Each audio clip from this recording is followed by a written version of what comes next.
Okay, business owners, are you ready for this big question? What is your exit strategy? Now, getting into business, it's not something that you generally would think about. What's the exit plan? Today, I get to speak with Gary Keating, business coach. He has built and sold successful businesses all of his career, and now he teaches others how to do the same. Have a listen. Gary's going to share with you why this is important. Gary, great to speak with you today. Thanks for being on the podcast. My pleasure. Gary, business coaching. Tell me, why did you get into business coaching? That's a great question, Michelle. I got into business when I was very, very young. My mum would say I was about 10 or 11 when I was getting the bus down into the city centre and selling records or LPs at that time to the shop to buy music, because I was actually a musician playing pianos in the pubs in Bristol, then built up a music business, music shops, and various businesses throughout that whole sort of 40 year period. And then I retired 9 years ago. I was in Hong Kong for 17 years, built up businesses there, came back to the UK. And obviously, having built businesses and never had a job, you just don't, you work at a certain pace, I think, when you own a business. And coming back and retiring with all the gear, no idea, the golf clubs, the Labradors, the Defender, the sheep, sounded great on paper, but within 6 months, my wife was like, "You've got to do something." And I really still had some business interests, but I really didn't honestly know what to do. And I often share this because I looked at everything. I looked at even cutting grass franchises, and then I seen one day in the newspaper it talked about ActionCOACH and business coaching, and I genuinely had never heard of business coaching before. And so I spoke to a very good friend of mine in Hong Kong, and I said, "I've seen this thing about business coaching." He said, "Well, why don't you become a consultant?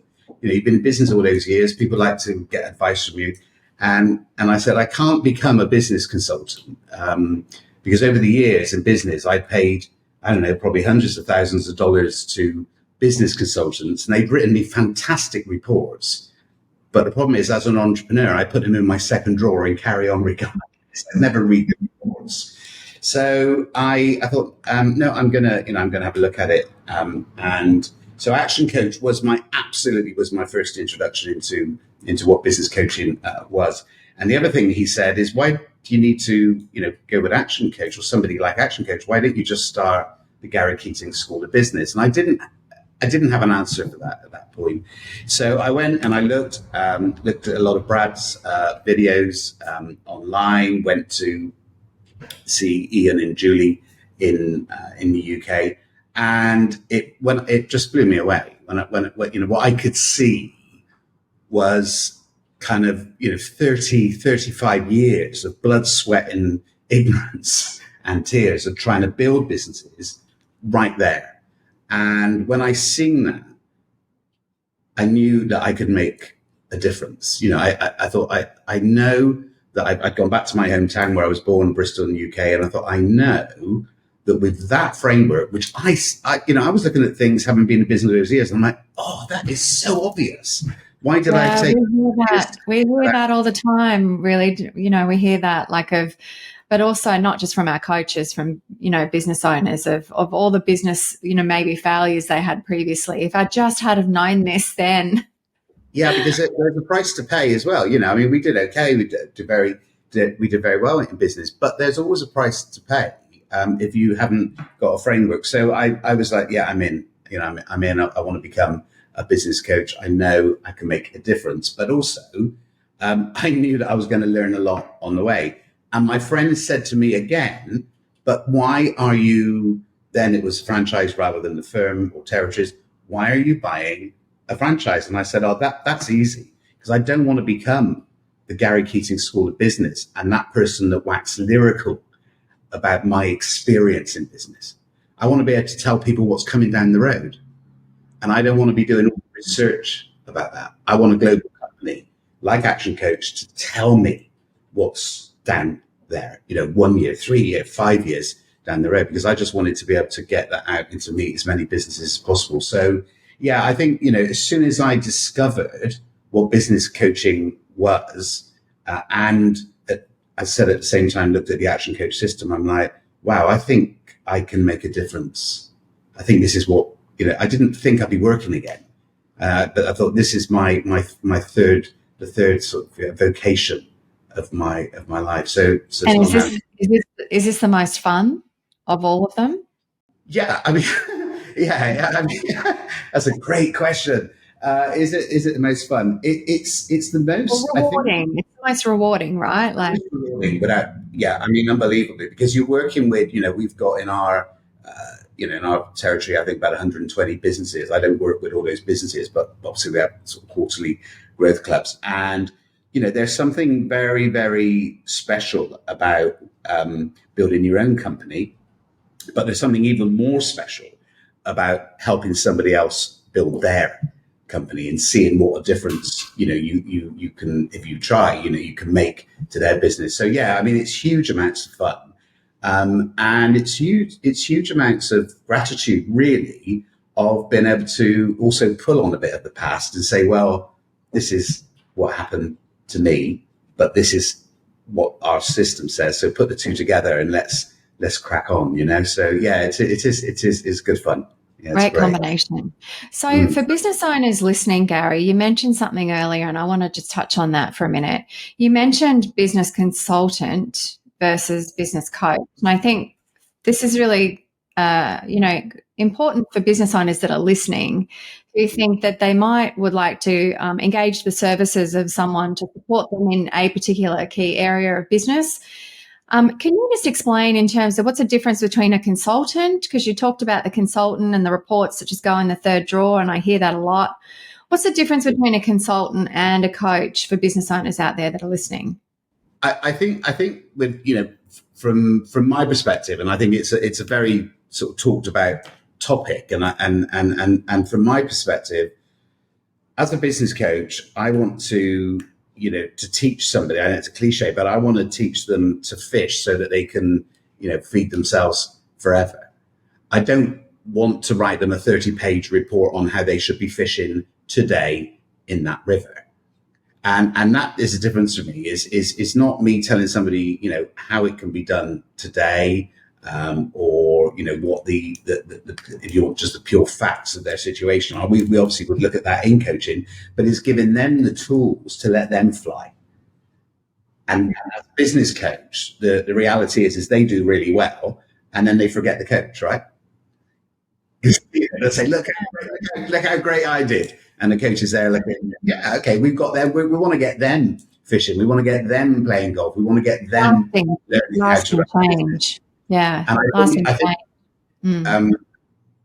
I think, Michelle, the other thing is, if you coach somebody, that person are much more likely to coach somebody else. Okay, so if you're coaching a business owner, then that business owner is likely to coach one of their team members, or even one of their children, or one of their family members. And that is a strategic difference to me than having a 20-page report which says this is where we are at the moment. I don't see that there's a legacy issue going on with consultancy so much as with coaching. People are going to, I remember my first piano teacher, I used to be a professional musician. I'm kind of still doing that from this day, from 40 years ago when they taught me, or 50 years ago. God, that's a long time ago. Let's not go there. And I think that's the essence of a coach or a teacher compared to if I got a book on how to play the piano 50 years ago. I think and the ripple effect, right? The ripple effect that has, that lasting change, not just on them personally, but like you said, their team, their family, their friends. Yeah, that's amazing. Thank you for clarifying that. So you get to speak to, hundreds of business owners. And Gary, what do you find is the most common challenge that business owners have that you get to speak to? I can tell you there's two answers to that. Number one, first thing they'll say is time. And then dig a bit deeper, and they'll say team. How do they get the team or the team? And then dig even deeper, and they'll say usually money. But my experience is that the money part actually is sometimes first. It's money, time, and sometimes team. Because they are brilliant at what they do. They might be a brilliant lawyer, they might be a brilliant carpenter, plumber, dentist, or whatever. But nobody has ever really told them how to read, that the knowledge part, which is the accounts of their business. The language of business is logic, right? We bring huge amounts of emotion to it. But if you're looking at a number in your bank or not in your bank, and that number's a 10 or a 20, you will come to that and you will feel happy, you'll feel sad, you'll be worried or whatever. All that emotion is coming to it, but the number is still the same. And so understanding how accounts work, understanding how cash flow works, how ratios work in their business, how long have they got in business, and more importantly, how much money can they create within their business to then invest to actually grow it. So I think a lot of people will say, time, I don't have time, I don't have time, I don't have time. But very often it's because they're working in the business. The dentist is doing dentistry, or the carpenter's carpentry. But I think that when we really do a little bit of work with them after the first couple of sessions, it's usually money, then it's time, then it's team. But the other big factor, Michelle, is that many people are building a business to create an income, but they're not necessarily building a business that they can sell. It's like building a house that you can live in, but you could never sell. We would never do it, right? You'd never live in a house that you couldn't sell, or you would never build a house that you couldn't sell to somebody. And yet, when we're trapped in doing the work, we sometimes end up with something like that. It's like, well, I can't sell it because it's all dependent on the business owner. So that's about talking about developing the vision and where they're going. That's interesting. What you just mentioned about like their business, not just for it to be sustainable, create a good cash flow, and lifestyle that the business owners can have as a result of the business, but it is that. How do you build it as a sellable asset? It's when you said that, you reminded me of something. About 18 years ago, I used to own a restaurant, and that's when I first met Brad Sugars, and I'd just taken over ownership of the restaurant. And the first thing he said when he said, "Welcome, congratulations on the purchase," and he said, "What's your exit strategy?" And I was like, "What? We've literally just took over 3 weeks ago. Like, what do you mean the exit strategy?" But planting that seed and then talking to him about that idea then literally helped us build that business, and 5 years later sold it for a profit, which doesn't happen to many restaurateurs, right? I think really important. Sorry. Yeah, I'm keen to kind of hear more from you around that.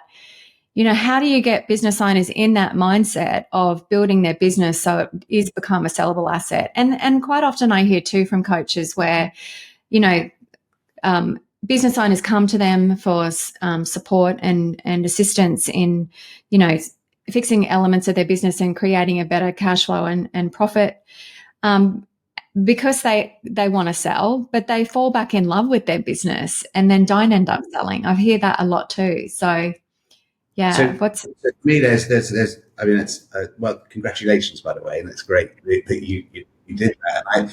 I think there's a lot in there. The most, one of the things that hit me that you said there was about the 5 years. But very often people say to me, Gary, what's you've been an entrepreneur or in business all of your life, and what would you say the typical lifetime of an entrepreneur is? And I normally say 5 years. And so what do you mean 5 years? And my view is, and this I think is really important, if somebody has been in business for 22 years, running that same business, running it day in, day out, and something happens to that person in the 23rd year, COVID, recession, product recall, what health, whatever, they don't get another 21, 22 years to build up another business. And so an entrepreneur should be able to start from tomorrow with zero and know how to build something within 5 years that they can sell. Because if you're going to say, I'm going to take 20 years to build this, of course you don't have to leave in 5 years' time. But I think most entrepreneurs should be in the basis of learning how do you build something from scratch and be able to sell it within a 5-year period. So that for me is very important. That's point one. Point two is when I meet people, I say, what does the end look like? I say, well, that's a bit serious, isn't it? I say, well, there's always an end. You know, I mean, and I say sometimes regret is at the end, right? Or regret is always at the end. So we then talk about why are you in business? Well, you're in business, Brad says, and it's so true. You're in business to give you the life you deserve. And if you love being in business, that's great. I love being in business. I retired and I was terrible at it. So I'm back and I don't, I just love it. But the point is, do you have the choice whether to go to work or not? If you fell out of love with that restaurant in year 7 and you couldn't sell it because you were doing, as most people do, I hear that so often. Yeah, at some point, what happens if you fall out of love of being a dentist, of being a recruitment agent, but you can't leave the business? So when I'm talking to people about and say, what does the end look like? I ask them, I go back to the property thing always. I say, look, you can live in your property, but if you've built that property, or even if you bought that property, you would want to know that you could rent it out, i.e. put a manager in, and you'd want to know you could sell it. You've got to have those 3 things. I can live in it, so I can do the dentistry, or I can run the restaurant as long as I want. But if I want to, I can rent it. So somebody else will, manage that house, pay the rent and or manage the business for me. But ultimately, can I sell it? And when I talk to people about that, they're like, okay, so I know how to be a dentist, but how do I get the other 2? And that's why I think that's one of the gifts of coaching. Say, well, let's do that, but let's get fast. Because you shouldn't. You can take, some people take 20, 25 years, Michelle, and still not get to where they can get in 5 years. Because they're so doing the working in the business. So congratulations on the restaurant. Thank you. Well, I mean, it would not have been a happy ending if it wasn't for that one very powerful, impactful statement or question from Brad at the time. So, yeah, that's a really interesting, shift, I think, for a lot of business owners that you've just shared. So, Gary, I'd love to jump into a story about a client that you've worked with or that you are working with. So can you share with me, say, maybe a client where you've kind of helped within that 5-year strategy and, have you got some stories that you can share with me? Yeah. I actually, as I'm talking to you, obviously, we have clients that have been with us for a long time. People stick around. We've had quite a few people obviously sell their businesses over that time. But I think one of the companies that really stands out to me is about 6-7 years ago. I think I still coach them now. But they came on Skype. That's how old I am, Michelle. I came on Skype. I wasn't in the UK at the time. I was in Thailand here, and they said we would like you to coach us. And I said, oh, okay, great. What do you do? And he was a man in a van. So he was a man in a white van with his wife, and they were doing sort of local, rubbish collections or small delivery. Kind of. Yeah. And I said, hey, look, there's going to be a challenge here at the moment from a coaching perspective. The cost for what they wanted one-to-one coaching. They didn't want group coaching. So the cost is going to be prohibitive compared to where you are with the business at the moment. And they said, we don't care. We want you to coach us. So when you meet 2 people that are so intent on wanting to learn, they by their own admission, they knew nothing about business. I'm like, okay, I'm going to work with you. So we started to go. We've been working together for about a year, 18 months, and I could watch and we got a bigger van, and they were starting to do house removals, and I'm not watching watching both of them. They're both doing the deliveries, and I'm thinking, right, okay, they cannot continue to lift pianos, to lift. We've got to go forward. So I said to them, I need you to move a house that I rent out, which is furnished. I would like you to move all the furniture. And they said, yeah, okay, no worries. but they're absolutely obsessed with customer service, and it has to be them. I said, but here's the caveat: you're going to charge me full price for doing the work, and you're not allowed to do it. He said, what do you mean?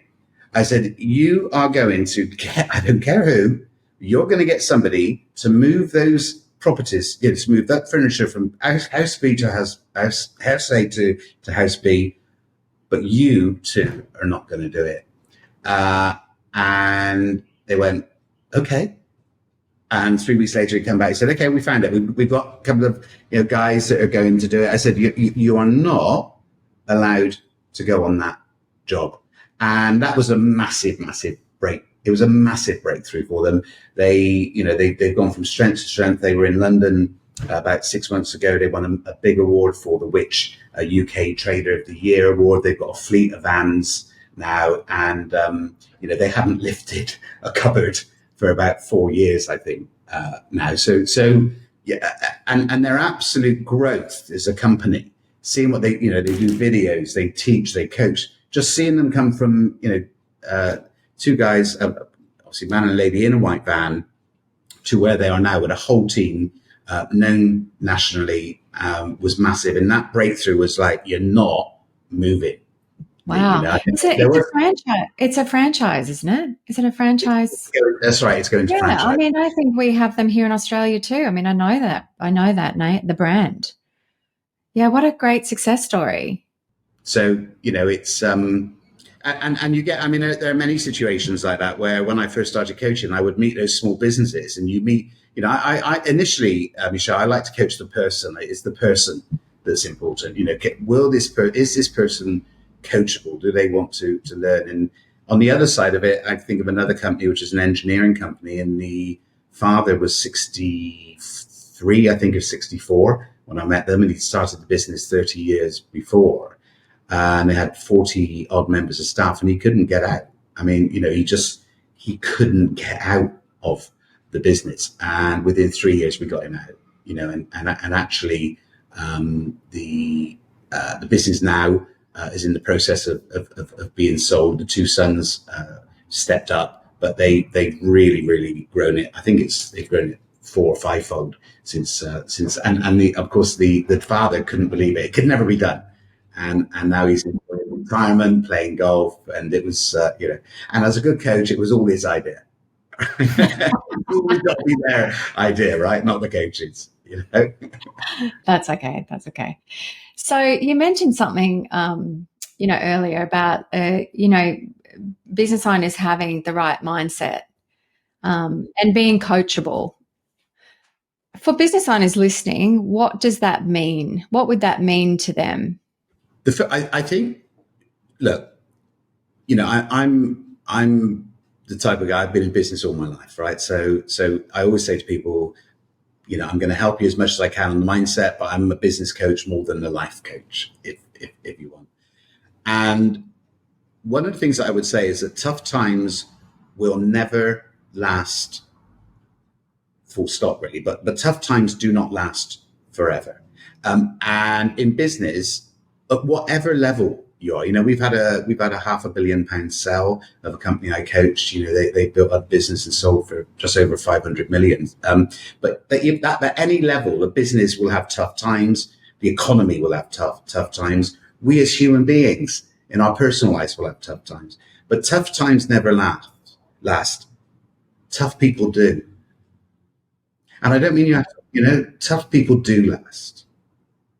And therefore that resilience of onwards is very important. And the other thing about the mindset is asking people, do they want to be a relegation coach or manager or owner of a business, or do they want to win the league? What are we doing today? Are we just trying to stay above being relegated, or actually are we going to win the league? And it's a completely different mindset of going forward, going onwards. But, I think that the mindset also for me, which is important, is probability versus possibility, right? A lot of people sit in the land of possibility. It's possible this might happen. It's possible that. Well, the more, especially with marketing, the more you up your game as a business owner, the more you know, the more you learn, the more you leverage, the probability of winning the league, and the probability of being able to get through tough times is far, far higher. Increase the probability of success is where the mindset should be. And when you get a difficult time, look at it and know that it will pass. It will pass, provided you're still there. That quote, tough times never last, but tough people do. I mean, that's just a drop the mic moment right there. I mean, that's what does tough people, what makes someone tough and resilient, do you feel in your mind? Belief. I think absolute belief, because if you say to somebody, what do you want to sell your business for? And they'll say X, or what's the amount you want to get to when you have a choice whether to go to work or not and run your business. And they'll say that amount. And you say to somebody, right, I'll give you that check today, but this is what you need to do 5-10 hours a week on your business over 5 years. Now, you can't cash that check in today, but every week and every month that you get through the good times and the tough times, we know we learn more from the tough times, right? Every week you get, you're building a credit against that 10 million bucks or whatever it is. If they could see that check, they would do what they need to do day in, day out. They would do the right things. If you said, do this learning, follow this default diary, teach your team this.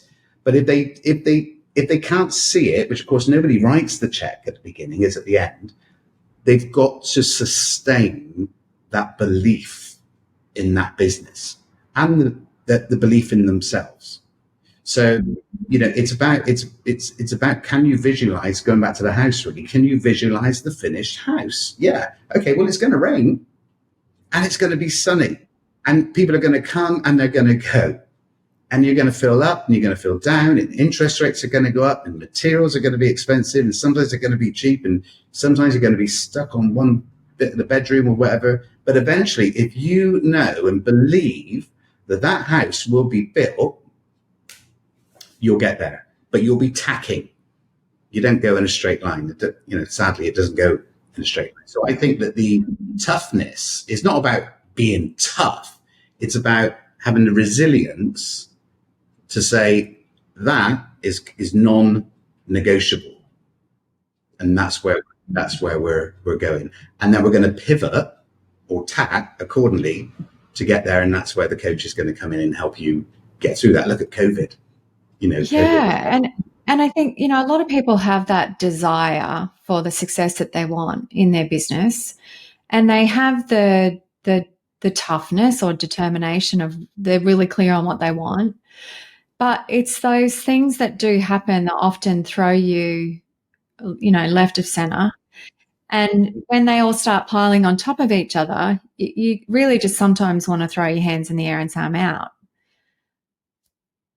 And what I'm very curious to understand from your side is that in those moments of when you do feel like this is not worth it, I'm out, and this struggle's too hard, what are some of the things that you would do with your clients to encourage them to keep going? Okay, I think,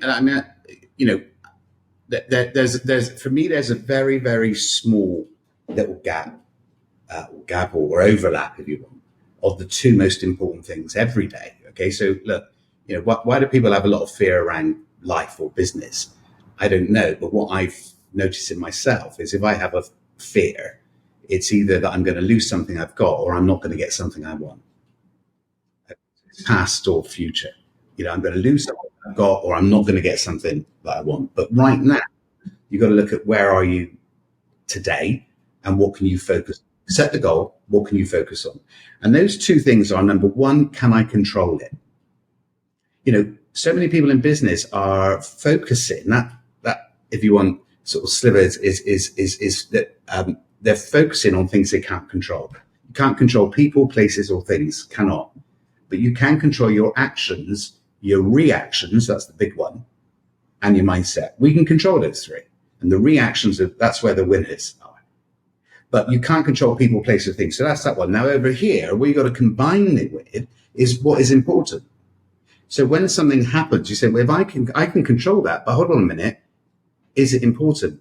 And important should be, will it definitely or probably get me to where I want to be? If the business is small and it's growing, it might be, will it definitely or probably make me money? Rather than will it probably or definitely not make me money? But when you bring those two together, right, it's really important. Can I control it? No, forget it then. I can really control it. Is it important? No, then forget it. And the benefit of having a coach where you can control this, and it's important, that can reflect these things back to you. Let's crack on. Because that's what we need to focus on, and our reactions are so important. Because our reactions will take us away sometimes from action, the things we need to be doing to grow. Because there's a lot of noise out there. And this is the benefit of a coach, right? Like, to do that on your own, it can be a challenge. But when you've got a coach in your corner that's asking you these questions and helping you make those decisions, it's a much easier journey. I always say to my coachees, never go to a coach that doesn't have a coach. And I say, why? Because it's not about always who the coach is. It's, can you get perspective on yourself? And that's why I have two coaches, because can we get perspective on ourselves when the facts are there, but all the emotions are coming in, hitting left, right, center, and it's a cliche again, but the ego is the enemy sometimes. Whereas let it go and say, what can I control, and is it important? And a coach needs to bring you right in to that bit, I think. So for business owners out there who are thinking about getting a coach, the coach they talk to, the first question they should ask is, do you have a coach? Yeah. I always say to people, I've got young kids, got older kids, and grandkids, but when those young kids go off to play football, when they're 6 or 5 or 6 or 7 or 8, they have a coach. Bill Gates has a coach. So why does this sway in the middle, whether they're coaches or whatever they are? I think everybody needs somebody that's going to give them perspective on where they are at the moment, and making sure that they keep them acting, and what I mean by that, into action towards where they want to be, rather than reacting to everything that's happening every day. Because reactions are important, but they can do a lot of business. They can do us all in. Because you need a coach to go, you know what? You're focusing on that right now, yeah? Well, what's the opportunity cost? Because you're not focusing on that. If you're saying yes to that, what are you saying no to? And I think it's human beings, we need someone else to help us. Into action. A coach helps you get into action versus reaction. Love that. So many takeaways from our interview today, Gary. Thank you. Now, let's wrap up with 3 fire questions. Are you ready? Okay, go on. Okay, question number 1. What is your favorite business book? Think and Grow Rich. I'm reading that for like the 10th time now. It's amazing how many things you get from it every time you read it. Number 2, who's been the best mentor or coach for you? That's a great question. I have to say it's the mentor that I didn't know wouldn't be classed as a coach, but is somebody who I met about 30 years ago, who was a financial guru, who showed me how the investment world worked. And that's when I jumped from the music industry into the investment world, and told me how very, very, really, really helped with how and when to use those reactions in business. So I would say he was absolutely fundamental in my life. And, latterly, I would say Brad Sugars and James Vincent as well. And I'm not, you're going to think he's bound to say that, but I'm not. There is gold in so much that we get. Yeah, great. And number 3, Gary, what's the best piece of business advice that you've ever received? Michelle, that's a great question.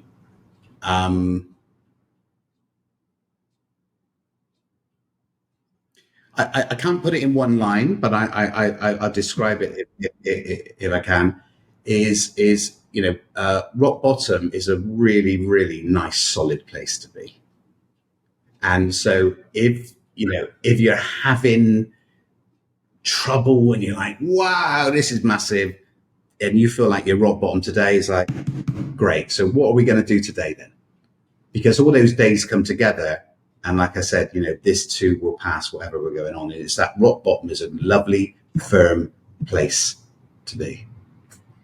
So many BFOs, Gary. Thank you. Appreciate you spending some time with me today.